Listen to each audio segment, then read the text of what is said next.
Hello दोस्तों, नमस्कार। LP सरकारी जॉब चैनल पर आपका हार्दिक स्वागत और अभिनंदन करता हूं। आपके उज्जवल भविष्य की कामना के साथ ही सेशन का शुरुआत कर रहा हूं। ये सेशन कक्षा 8 के लिए मॉडल पेपर है।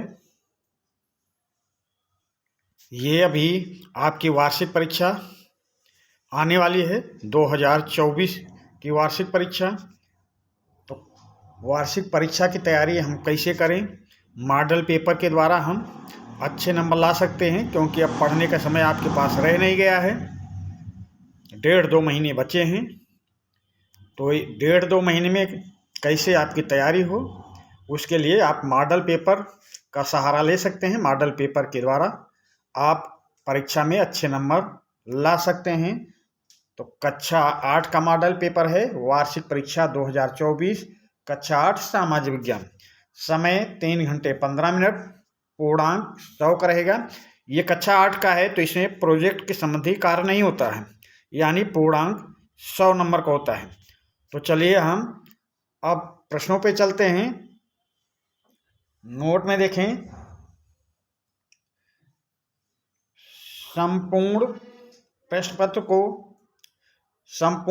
पत्र 2 खंडों में विभाजित है। दोनों खंडों के प्रत्येक प्रश्न को हल करना अनिवार्य है।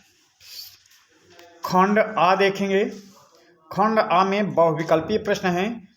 खंड आ में बहुविकल्पीय प्रश्न 20 प्रश्न दिए गए हैं। प्रत्येक प्रश्न 1 अंक का होगा। प्रश्न में 4 विकल्प दिए गए हैं। सही विकल्प का चयन करना है आपको। तो खंड आ बहुविकल्पीय प्रश्न 20 दिए गए हैं। प्रत्येक प्रश्न 1 नंबर का होगा। तो चलिए हम प्रश्नों पर आते हैं। सही उत्तर का चयन करना है। तो प्रश्न नंबर 1, ब्रिटिश संसद ने 1784 में एक नया कानून पारित किया, उसे क्या कहा जाता है? और ये मॉडल पेपर है, प्रश्नों को अच्छी तरह पहले समझ लेंगे, फिर चारों विकल्पों को पढ़ लेंगे। बहुविकल्पी 20 प्रश्न हैं, तो घबराहट में उत्तर न करें। पहले प्रश्न को समझें और विकल्प को समझें, उसके बाद में ही उत्तर करेंगे। तो प्रश्न नंबर 1 है, ब्रिटिश संसद ने 1784 में एक नया कानून पारित किया, उसे क्या कहा जाता है? रेगुलेटिव एक्ट कहा जाता है, या पिट्स इंडिया एक्ट कहा जाता है, या क्रिप्स योजना कहा जाता है, या भारतीय स्वतंत्रता अधिनियम कहा जाता है? प्रश्न नंबर 1, ब्रिटिश संसद ने 1784 में एक नया कानून पारित किया, उसे क्या कहा जाता है? Regulative act, Pitt's India act, Cripps योजना, या भारतीय स्वतंत्रता अधिनियम? तो प्रश्न नंबर 1 का सही उत्तर होगा, उसे कहा जाता है पिट्स इंडिया एक्ट। प्रश्न नंबर 1 का ऑप्शन बी सही उत्तर होगा। अगले प्रश्न पे आ जाएं। प्रश्न नंबर 2, महारानी विक्टोरिया की घोषणा के बाद गवर्नर जनरल को क्या कहा जाने लगा? प्रश्न नंबर 2, महारानी विक्टोरिया की घोषणा के बाद गवर्नर जनरल को क्या कहा जाने लगा? भारत सचिव कहा जाने लगा, भारत मंत्री कहा जाने लगा, भारत कैबिनेट कहा जाने लगा, या वायसराय कहा जाने लगा? तो प्रश्न नंबर 2, महारानी विक्टोरिया की घोषणा के बाद गवर्नर जनरल को क्या कहा जाने लगा? तो गवर्नर जनरल को कहा जाने लगा वायसराय। प्रश्न नंबर 2 का ऑप्शन डी सही उत्तर होगा।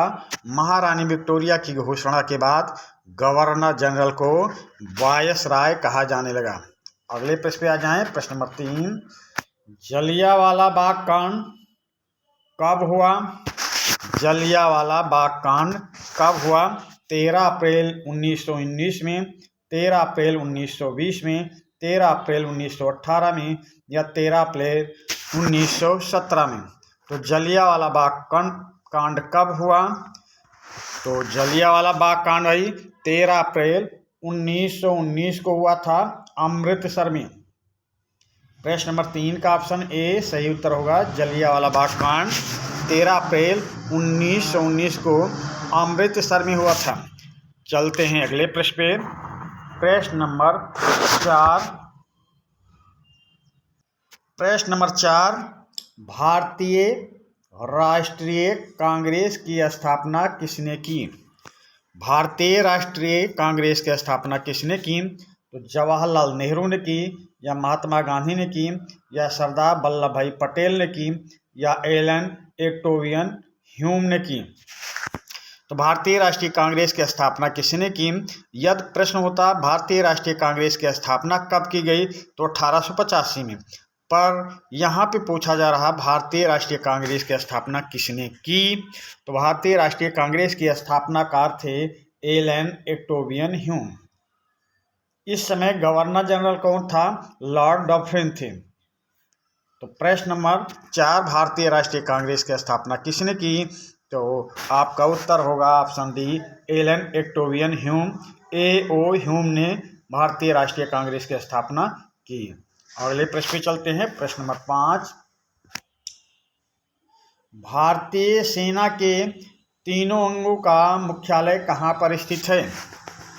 भारतीय सेना के तीनों अंगों का मुख्यालय कहाँ पर स्थित है? चेन्नई में है, लखनऊ में है, मुंबई में है, या दिल्ली में है?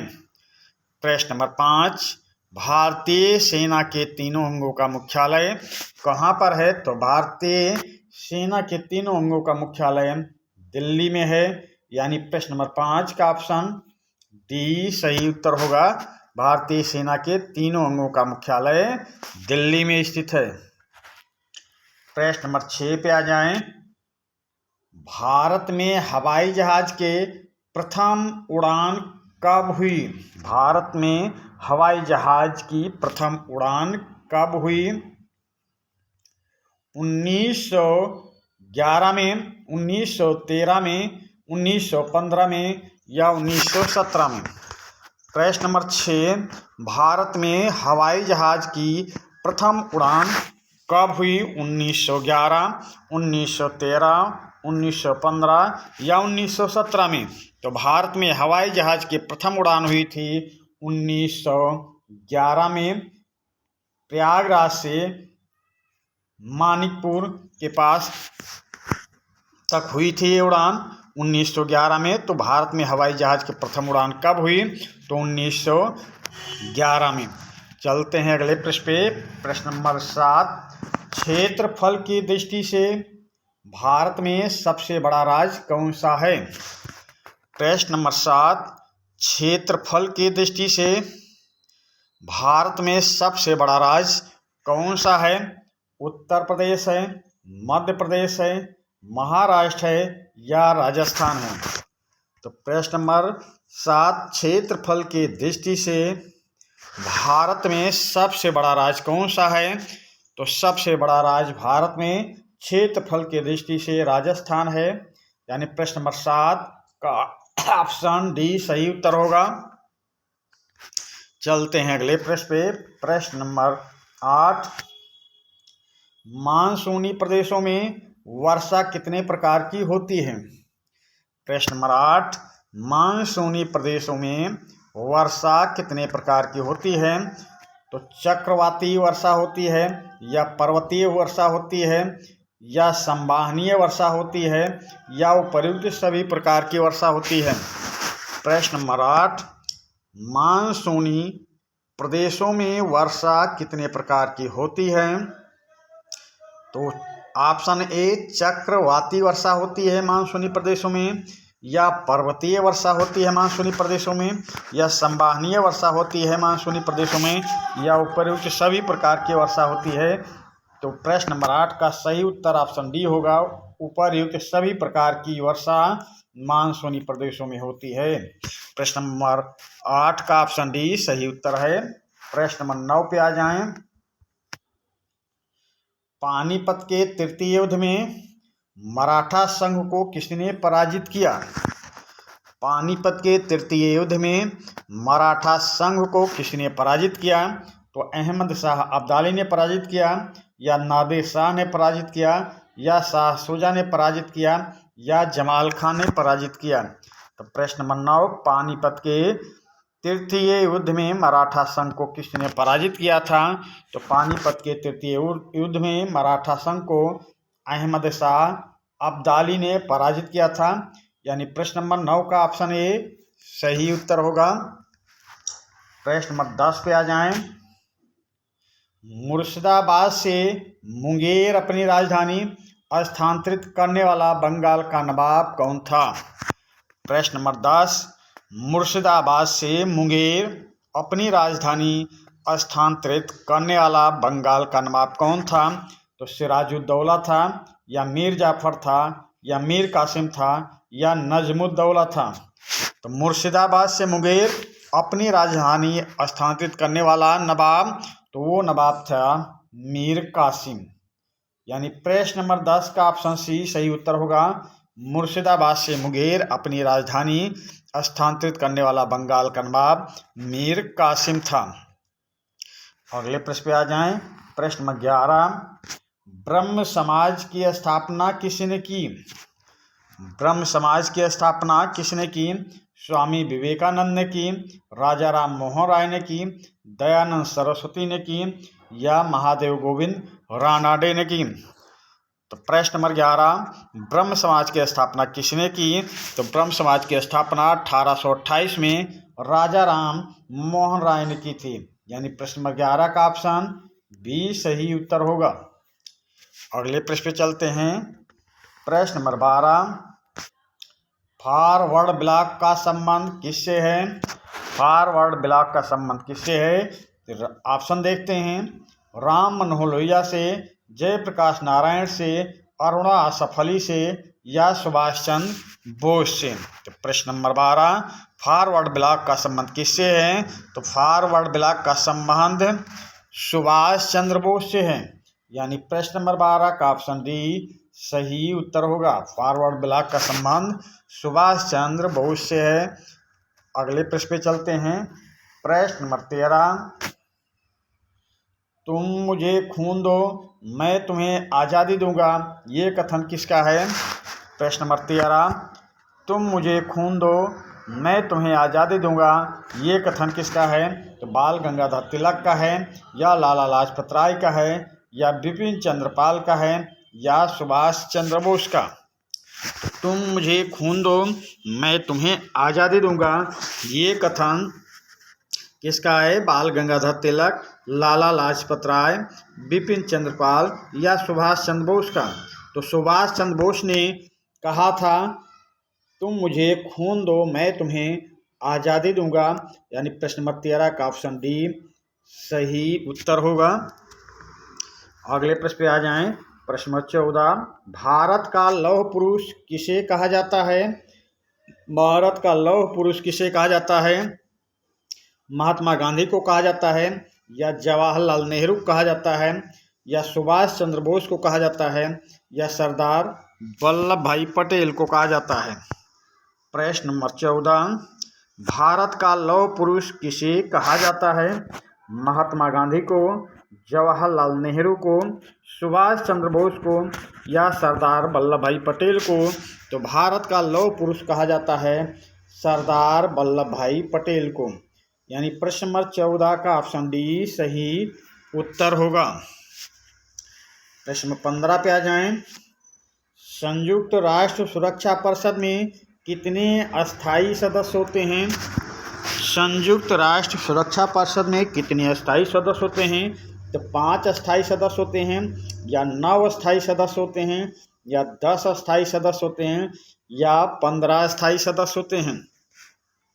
तो प्रश्न नंबर 15, संयुक्त राष्ट्र सुरक्षा परिषद में कितने अस्थायी सदस्य होते हैं?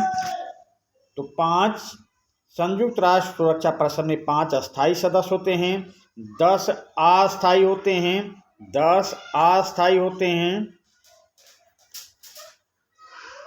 और दोनों ए और सी यानी 10 और 5 मिलाकर 15 सदस्य कुल टोटल होते हैं, कुल 15 सदस्य होते हैं। और ये 9 सदस्य जो लिखा है ये अमेरिका में सर्वोच्च न्यायालय के न्यायाधीशों की संख्या से संबंधित है।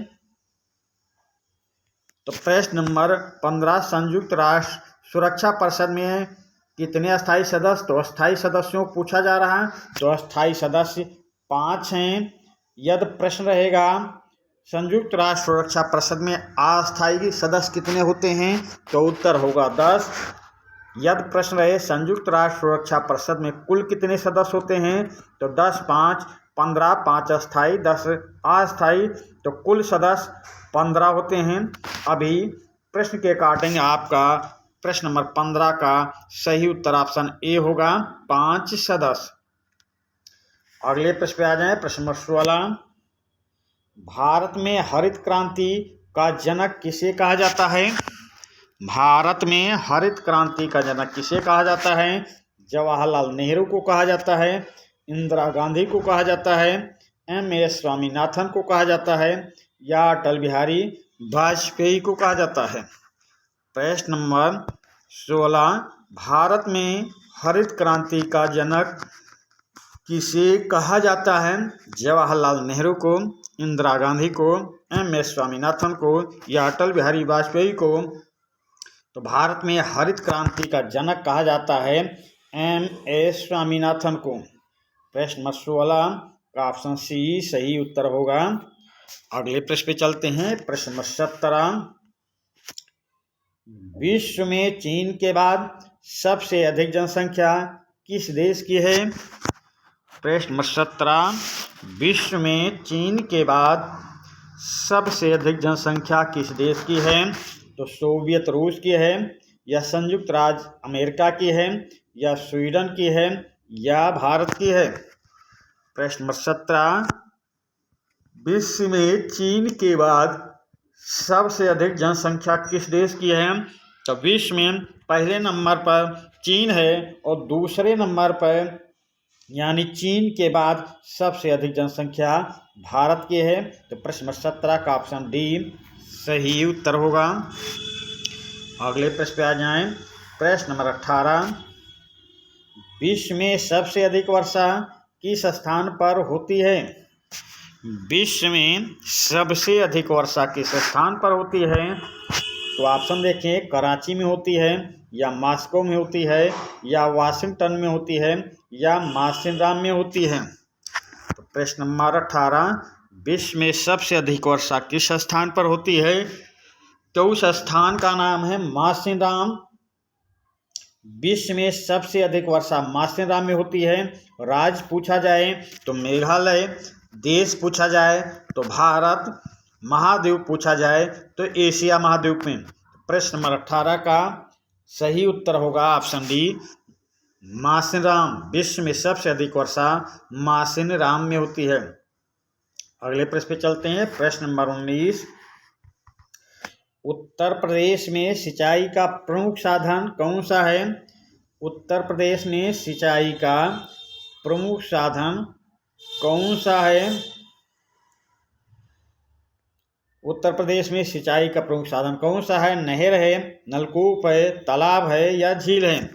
तो उत्तर प्रदेश में सिंचाई का प्रमुख साधन नहर है। उत्तर प्रदेश में सिंचाई का प्रमुख साधन नहर है, यानी प्रश्न नंबर 19 का ऑप्शन ए सही उत्तर होगा।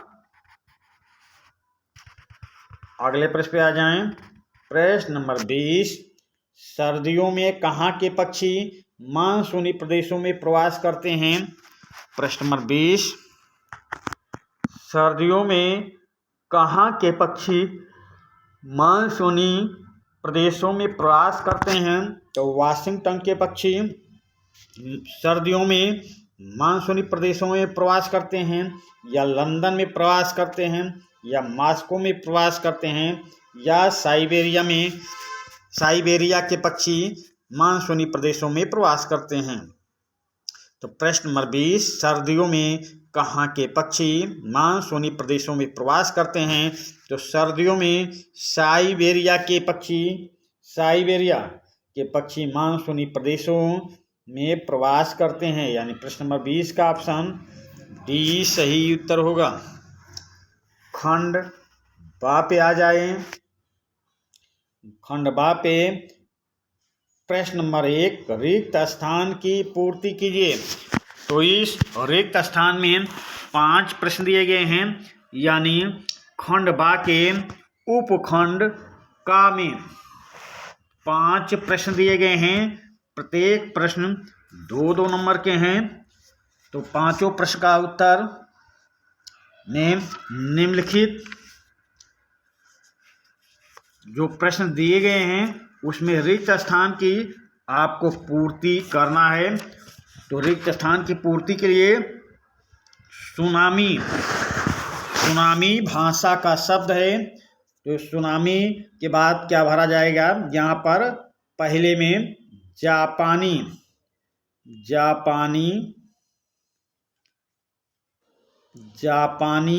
भाषा का शब्द है।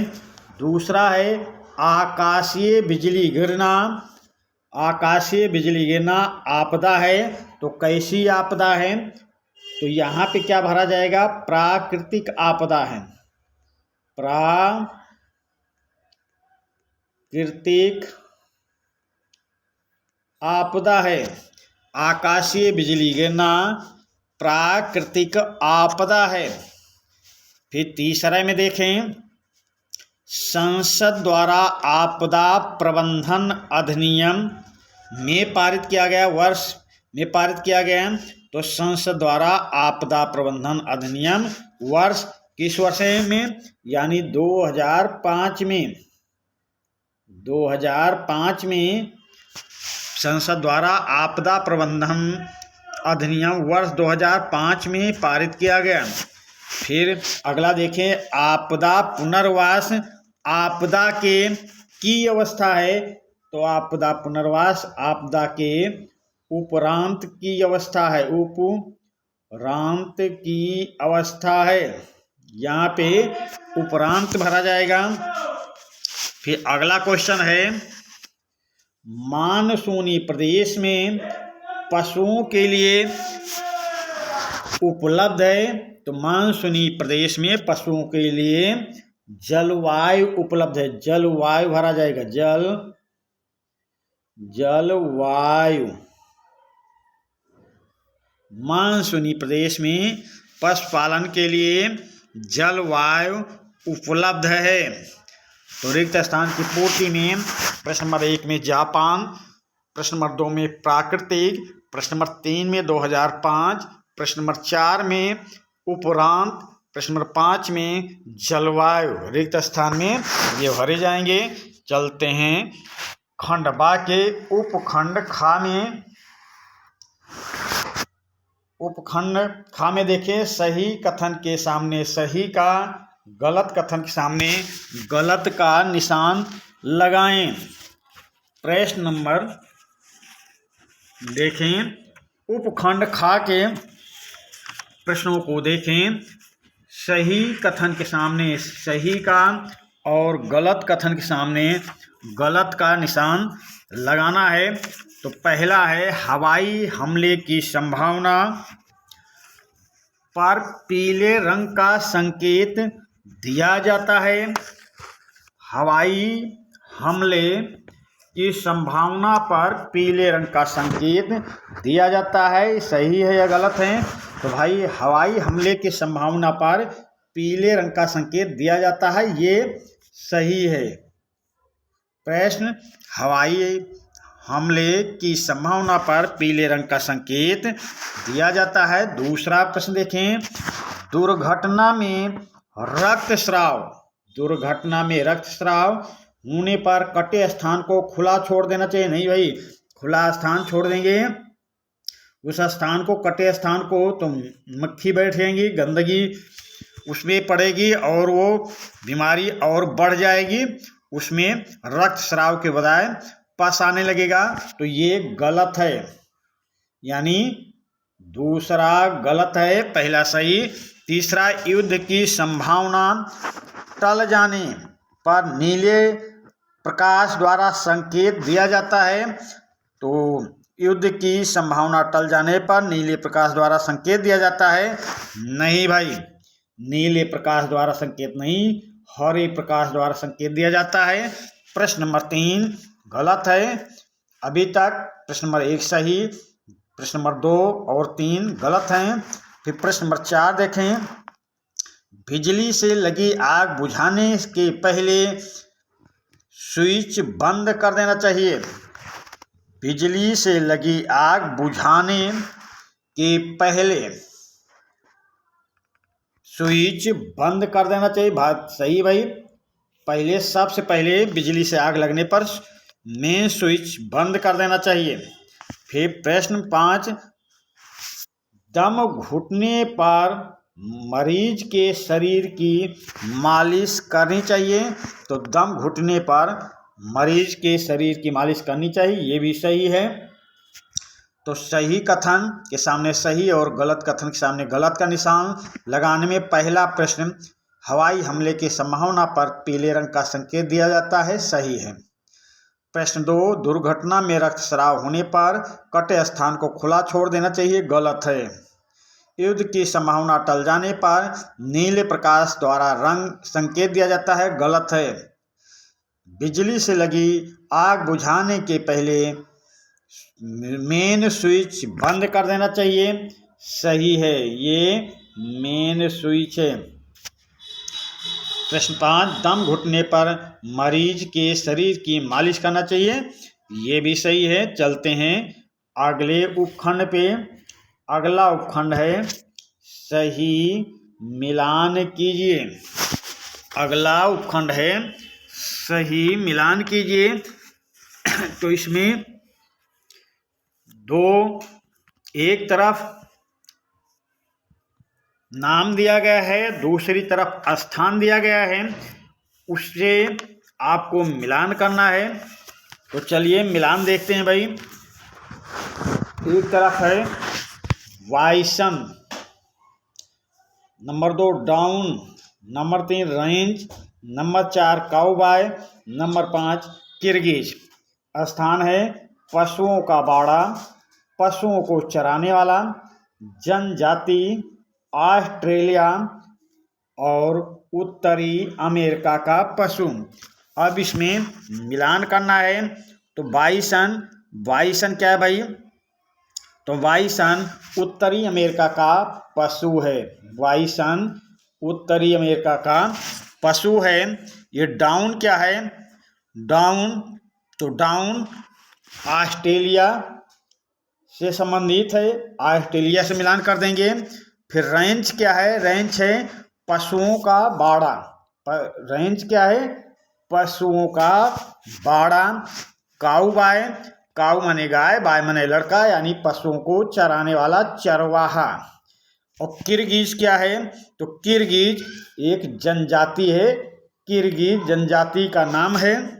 तो बाइसन उत्तरी अमेरिका का पशु, डाउन ऑस्ट्रेलिया, और रेंज पशुओं का बाड़ा, काउबॉय पशुओं को चराने वाला, किर्गिज जनजाति। चलते हैं अगले उपखंड पे। अति लघु उत्तरीय प्रश्न। अति लघु उत्तरीय प्रश्न। सभी प्रश्नों के उत्तर संक्षेप में दीजिए। सभी प्रश्नों के उत्तर संक्षेप में दीजिए। तो प्रश्न नंबर 1, बंगाल में दोहरी शासन व्यवस्था किसने शुरू की? यहाँ पर आपको संक्षेप में उत्तर देना है। तो बंगाल में दोहरी शासन व्यवस्था किसने की? तो बंगाल में उत्तर देने के लिए लिखना चालू करेंगे कि बंगाल में दोहरी शासन व्यवस्था क्लाइव ने शुरू की। प्रश्न है बंगाल में दोहरी शासन व्यवस्था किसने शुरू की? तो आपको उत्तर देना है बंगाल में दोहरी शासन व्यवस्था क्लाइव ने शुरू की। इस तरह से आप लिखेंगे, ये नहीं कि केवल क्लाइव लिख दें। उत्तर में ऐसा कदापि न लिखें। प्रश्न रहे बंगाल में दोहरी शासन व्यवस्था किसने शुरू की? तो उत्तर में लिखना है बंगाल में दोहरी शासन व्यवस्था क्लाइव ने शुरू की। फिर अगला प्रश्न है 13 अप्रैल 1919 ईस्वी को कौन सी घटना घटी थी? प्रश्न नंबर 2, 13 अप्रैल 1919 ईस्वी को कौन सी घटना घटी थी? तो उत्तर लिखेंगे 13 अप्रैल 1919 को जलियांवाला बाग कांड की घटना घटी थी। ये घटना अमृतसर में घटी है। तो प्रश्न नंबर 2, 13 अप्रैल 1919 ईस्वी को कौन सी घटना घटी थी? तो उत्तर लिखना चालू करेंगे। 13 अप्रैल 1919 ईस्वी को जलियांवाला बाग कांड की घटना घटी थी। अगला प्रश्न देखें, संयुक्त राष्ट्र संघ की स्थापना कब हुई? संयुक्त राष्ट्र संघ की स्थापना कब हुई? तो उत्तर लिखेंगे संयुक्त राष्ट्र संघ की स्थापना 24 अक्टूबर 1945 को हुई। 24 अक्टूबर 1945 को हुई थी। प्रश्न नंबर 2, प्रश्न नंबर 3, संयुक्त राष्ट्र संघ की स्थापना कब हुई? तो संयुक्त राष्ट्र संघ की स्थापना 24 अक्टूबर 1945 को हुई। अगला प्रश्न देखिए, उत्तर प्रदेश में सिंचाई का प्रमुख साधन कौन सा है? उत्तर प्रदेश में सिंचाई का प्रमुख साधन कौन सा है? तो उत्तर प्रदेश में उत्तर लिखना चालू करेंगे। प्रश्न रहेगा उत्तर प्रदेश में सिंचाई का प्रमुख साधन कौन सा है? तो उत्तर लिखेंगे उत्तर प्रदेश में सिंचाई का प्रमुख साधन नहर है। नहर। उत्तर लिखेंगे उत्तर प्रदेश में सिंचाई का प्रमुख साधन नहर है। प्रश्न नंबर 5 पे आ जाएं। प्रश्न नंबर 5 देखें, उद्योग बंधु योजना का आरंभ किस वर्ष हुआ था? उद्योग बंधु योजना का आरंभ किस वर्ष हुआ था? तो प्रश्न नंबर 5, उद्योग बंधु योजना का आरंभ किस वर्ष हुआ था? तो आप उत्तर कैसे लिखेंगे? उद्योग बंधु योजना का आरंभ 1981 में हुआ था। उत्तर लिखेंगे उद्योग बंधु योजना का आरंभ सन 1981। प्रश्न रहेगा उद्योग बंधु योजना का आरंभ किस वर्ष हुआ था? तो उत्तर लिखेंगे उद्योग बंधु योजना का आरंभ वर्ष 1981 में हुआ था। तो पूरी लाइन लिखेंगे, एक शब्द में उत्तर देने का प्रयास नहीं करेंगे, पूरा वाक्य लिखेंगे पेपर में। उद्योग बंधु योजना का आरंभ किस वर्ष हुआ? तो उद्योग बंधु योजना का आरंभ 1981 में हुआ। चलते हैं अब 5वां उपखंड। इसमें लघु उत्तरीय प्रश्न दिए गए हैं। सभी प्रश्नों के उत्तर कम से कम 60 शब्दों में लिखिए। प्रश्न नंबर अंगा लघु उत्तरीय प्रश्न। तो प्रश्न में निर्देश है सभी प्रश्नों के उत्तर कम से कम 60 शब्दों में लिखिए। पहला प्रश्न है, अंग्रेज भारत छोड़ने के लिए क्यों विवश हुए? किन्हीं 3 कारणों का उल्लेख कीजिए। प्रश्न नंबर 1, अंग्रेज भारत छोड़ने के लिए क्यों विवश हुए? किन्हीं 3 कारणों का उल्लेख कीजिए। तो भाई अंग्रेज भारत छोड़ने के लिए क्यों विवश हुए, इनके 3 कारणों का उल्लेख आपको करना है।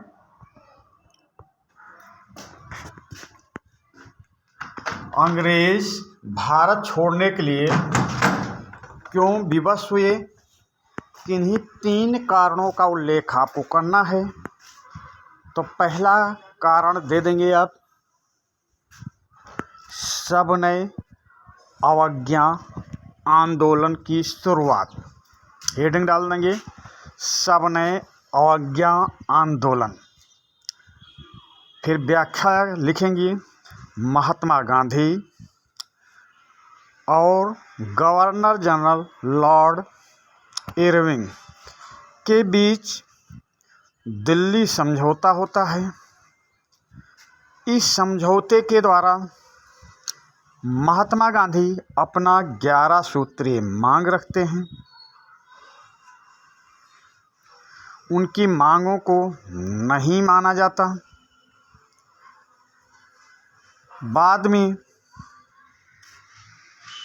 महात्मा गांधी देश के हालात को देखते हुए, जनता के हालात को देखते हुए साबरमती से दांडी तक यात्रा करते हैं। पैदल यात्रा थी ये।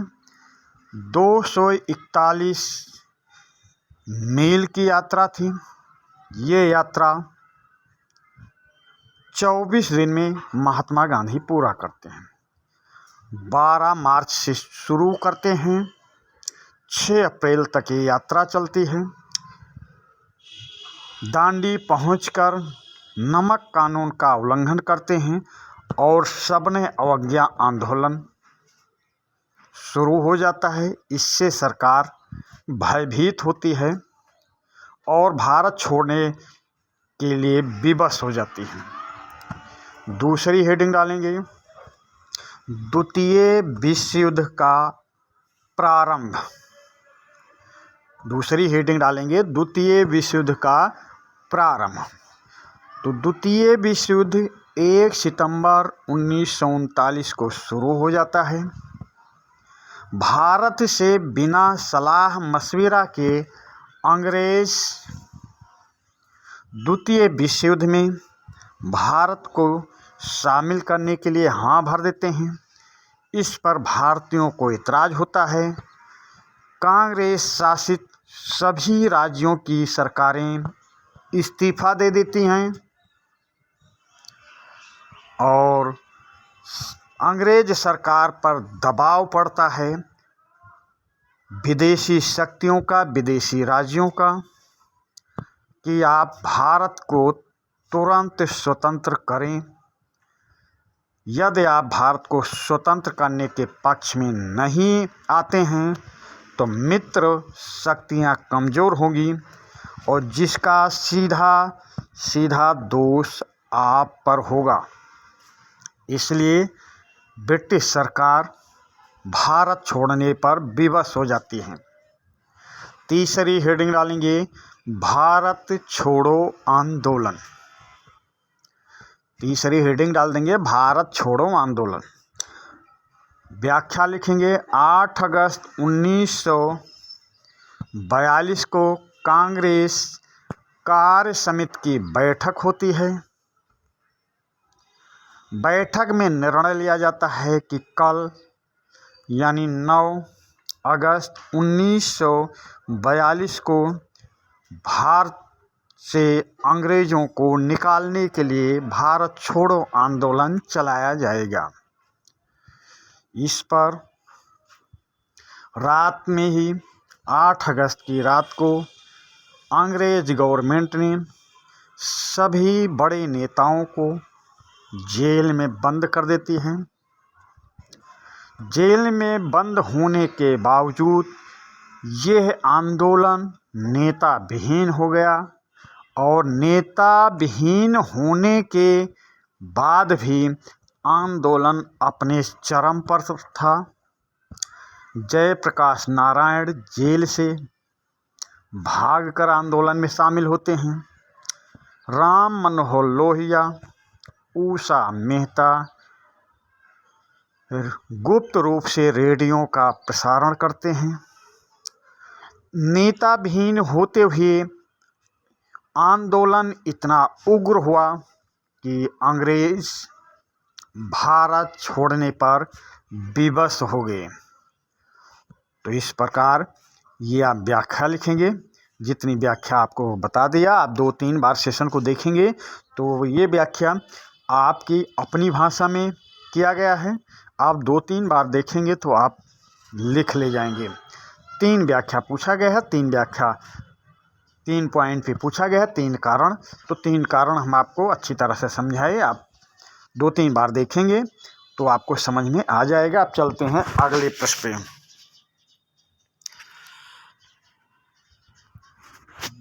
अगला प्रश्न है, बढ़ती हुई जनसंख्या से हम किस प्रकार प्रभावित होते हैं।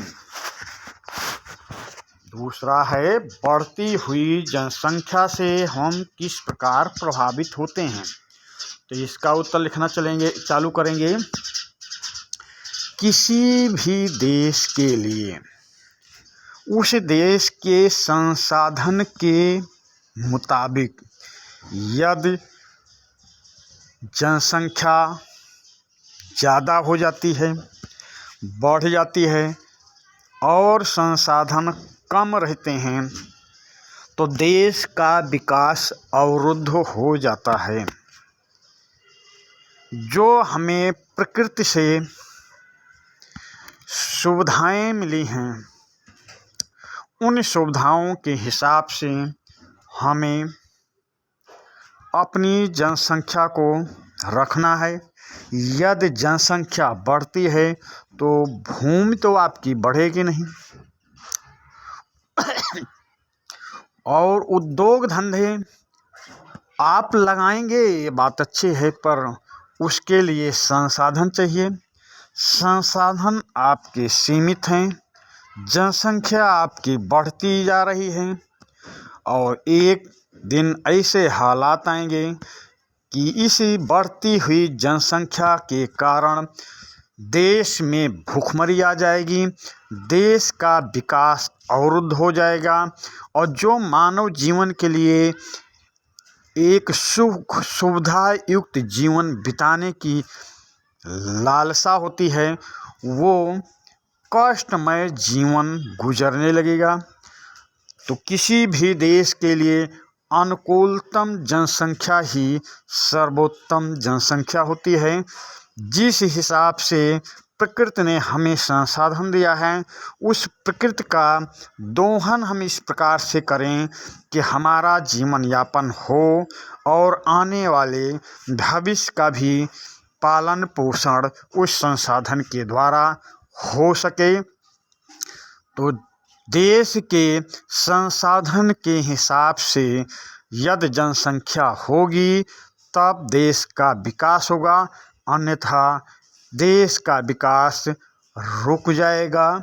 इस प्रकार जनसंख्या हो तो अनुकूलतम जनसंख्या हो। अब अगले प्रश्न पे आएंगे।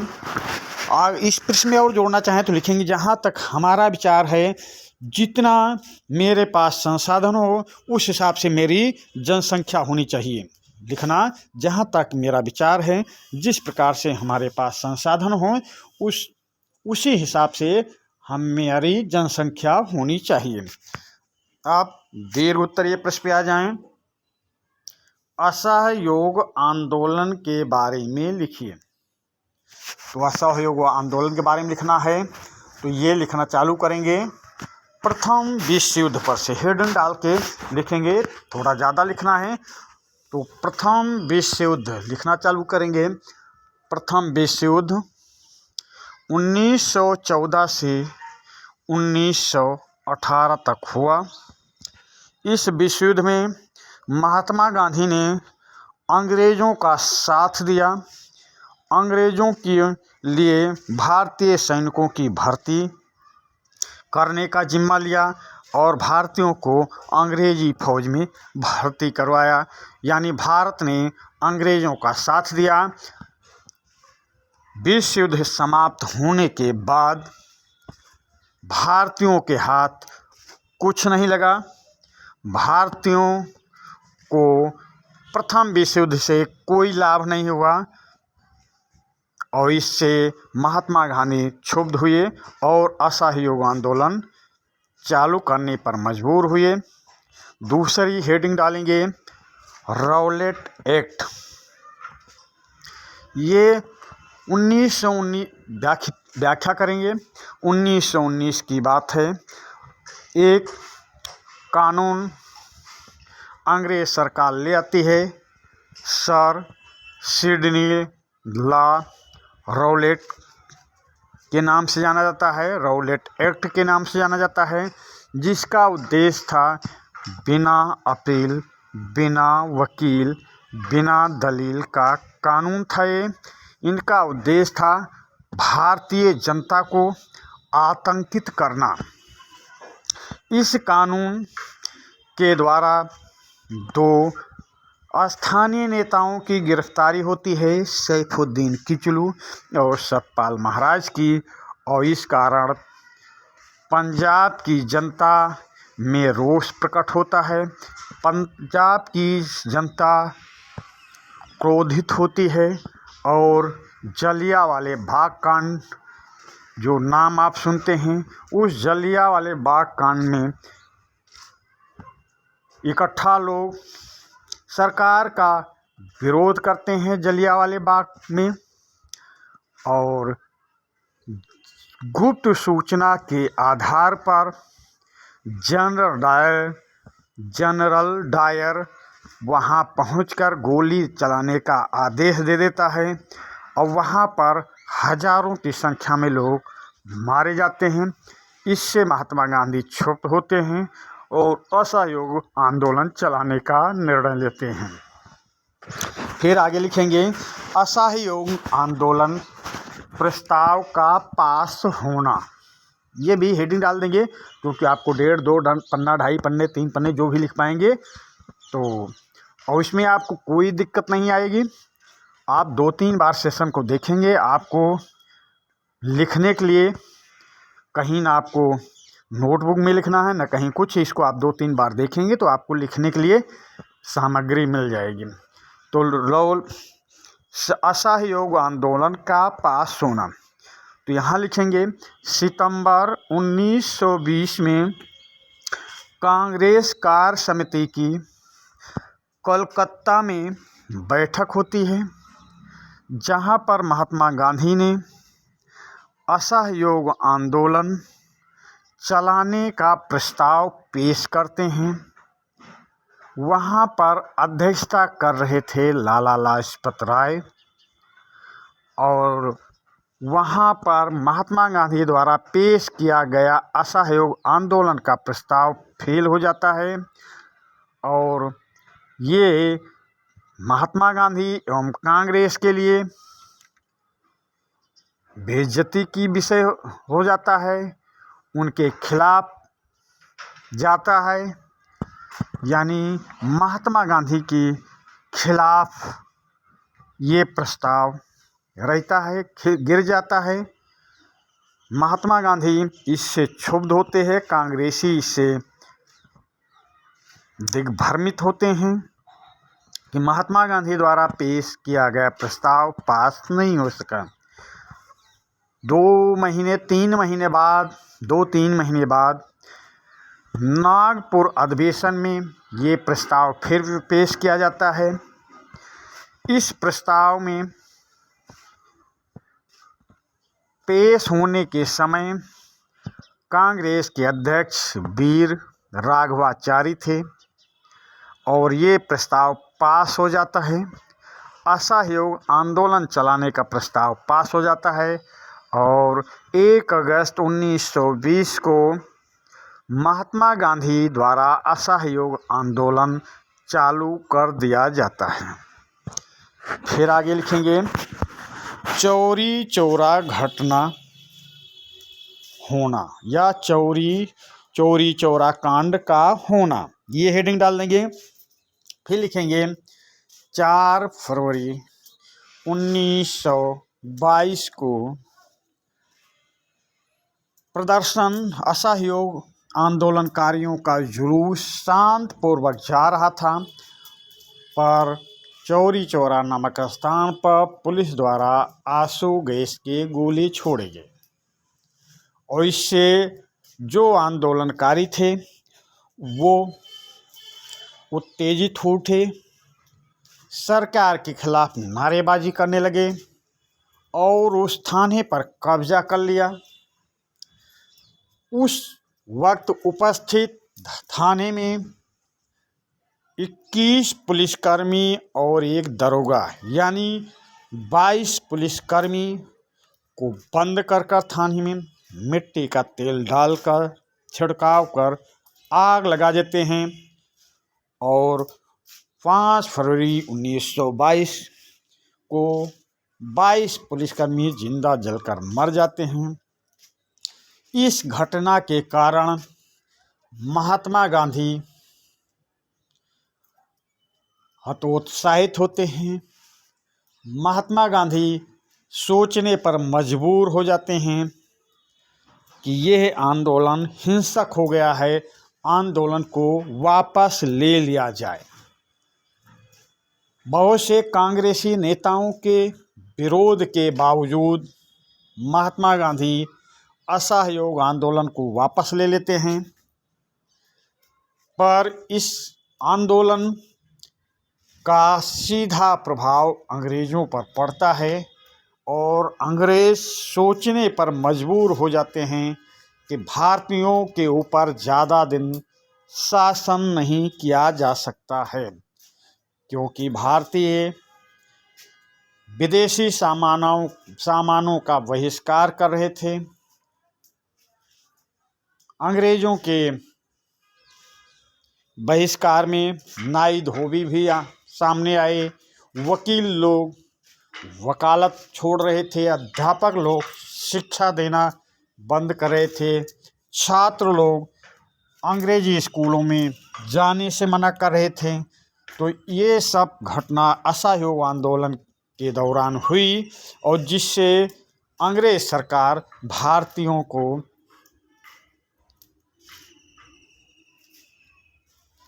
ज़्यादा दिन तक कब्जे में न रख पाने के लिए मजबूर हुई और असहयोग आंदोलन भारतीयों के लिए एक आशा की किरण के रूप में आई। तो अब अगला देखेंगे, ये इसलिए बड़ा क्या है क्योंकि दीर्घ उत्तर ये है, 10 नंबर का प्रश्न है। अगला है, देश की प्रगति के लिए आयात निर्यात दोनों आवश्यक है, क्यों? देश की प्रगति के लिए आयात निर्यात दोनों आवश्यक है, क्यों? देखिए, ये किताब से आप नहीं याद करना चाहिए, हम जैसे आपकी भाषा में आपको बता रहे हैं उस तरह आपको पेपर में लिखना है और इससे अच्छा ही करना है। जैसा मैं इशारा कर रहा हूँ, बता रहा हूँ, अच्छा ही करके आना है और आप अपनी बोलचाल की भाषा में उत्तर करेंगे तब वो विषयाध्यापक आपसे ज़्यादा प्रभावित होगा। तो देश की प्रगति के लिए आयात निर्यात दोनों आवश्यक है, क्यों? तो लिखना चालू करेंगे। आयात, पहले काली पेन से लिख देंगे आयात। किसी भी देश में किसी वस्तु की कमी को हम कैसे पूरा करें, ये एक ही रास्ता है कि दूसरे देशों से आयात किया जाए। जो वस्तु उस देश में नहीं, दूसरे देशों से आयात किया जाए। उस आयात के द्वारा जो टैक्स लगेगा वो सरकार के पास जाएगा, जो सामान आएगा वो जनता के पास जाएगा, वो जो सामान आएगा उससे देश का विकास होगा, देश के विकास में उस सामान का योगदान होगा, आयात का योगदान होगा। मान लीजिए कृषि के क्षेत्र में कोई फसल आपकी नहीं हो पाई है, तो उस फसल का आयात करके ही हम उसकी पूर्ति कर पाएंगे। यदि उसका आयात नहीं करते हैं तो जनता के सामने भूखमरी जैसी स्थिति आ जाएगी, देश के हालात बिगड़ेंगे, देश की जनता उग्र होगी और देश के विकास में अवरोध का उत्पन्न होना स्वाभाविक हो जाएगा। हम आयात के द्वारा ही अपने देश का विकास कर सकते हैं। अपने देश और जिन देशों से उसका संबंध है, दोनों के संतुलन का कार्य भी आयात करता है और जनता के विकास, जनता की आवश्यकता के रूप में आयात को प्रोत्साहित कर हम जनता की भलाई का काम, जनता के विकास का काम कर सकते हैं। तो ये हो गया आपका आयात। फिर निर्यात के बारे में लिखेंगे। मान लीजिए किसी देश के पास किसी वस्तु का उत्पादन ज़्यादा है या प्राकृतिक रूप से संसाधन ज़्यादा हैं, तो वो उस वस्तु का निर्यात करके और अंतर्राष्ट्रीय बाजार में अपनी पकड़ को मजबूत कर सकता है, विदेशी मुद्रा को प्राप्त कर सकता है, अपने देश के विकास को आगे बढ़ा सकता है। निर्यात के द्वारा ही हम अंतर्राष्ट्रीय बाजार में अपने देश का वर्चस्व स्थापित कर सकते हैं। निर्यात के द्वारा ही हम प्राकृतिक संसाधनों का दोहन कर उसका उचित फायदा ले सकते हैं। यदि निर्यात का सहारा नहीं लेते हैं तो हमारे प्राकृतिक संसाधनों का कोई महत्व नहीं होगा। यदि कृषि में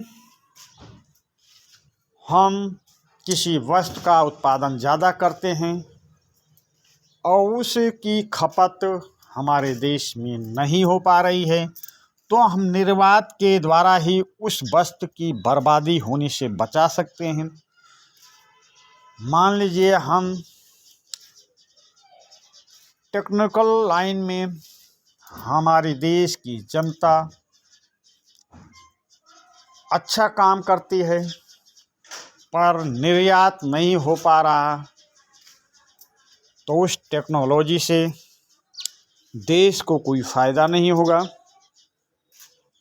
साथ में देश का विकास अवरुद्ध हो जाएगा। फिर तीसरी हेडिंग के रूप में लिखेंगे आयात और निर्यात द्वारा संतुलन।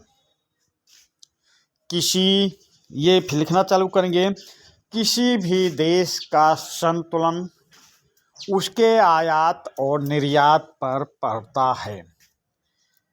कोई देश किसी वस्तु का आयात कर रहा तो वही देश दूसरी वस्तु का निर्यात कर रहा है, यानी आयात करते वक्त उस देश के ऊपर जो बोझ पड़ेगा अंतर्राष्ट्रीय व्यवस्था का, निर्यात के द्वारा उसकी पूर्ति वो देश कर लेगा और देश का संतुलन बना रहेगा। तो देश को का संतुलन बनाए रखने के लिए आयात और निर्यात दोनों का संतुलन रखने के लिए किसी वस्तु का हम आयात करते हैं तो दूसरी वस्तु का हम निर्यात करते हैं। जो वस्तु हमारे देश में नहीं है हम उसका आयात कर लेते हैं और जो वस्तु हमारे देश में अधिक उत्पादित होती है उसका निर्यात करते हैं। या प्राकृतिक संसाधनों की दृष्टि से जो प्राकृतिक संसाधन हमारे देश में प्रचुर मात्रा में हैं उनको हम निर्यात करते हैं और जिस संसाधन का हमारे देश में व्यवस्था नहीं है, वो जो संसाधन हमारे देश में नहीं मिल पा रहा है और जिसकी हमें बहुत ही आवश्यकता है, वो निर्यात के द्वारा हम दूसरे देशों से ला सकते हैं। भेज सकते हैं निर्यात द्वारा, आयात द्वारा ला सकते हैं। यानी आयात निर्यात एक संतुलन चक्र बना सकता है। फिर आखिरी में लिखेंगे, जहाँ तक हमारा विचार है, आखिरी में क्या लिखेंगे, जहाँ तक हमारा विचार है, किसी देश के लेन देन संतुलन बनाए रखने का एक उचित माध्यम है आयात और निर्यात करना। तो इस तरह से ये व्याख्या करेंगे। बिल्कुल किताब पे नहीं जाना है। जैसी व्याख्या आप अपनी भाषा में, आपकी भाषा में कर रहा हूँ, वैसी व्याख्या आप 2-3 बार देखेंगे सेशन को, वो आप कर ले जाएंगे। और यदि इस तरह से आप व्याख्या किए तो आपका जो विषय का टीचर है वो आपसे प्रभावित होगा और आपको पूर्णांक में पूर्णांक देने के लिए मजबूर हो जाएगा। तो चलिए अब हम इस मॉडल पेपर का, इस सेशन का यहीं पे समापन करते हैं। इसका दूसरा पार्ट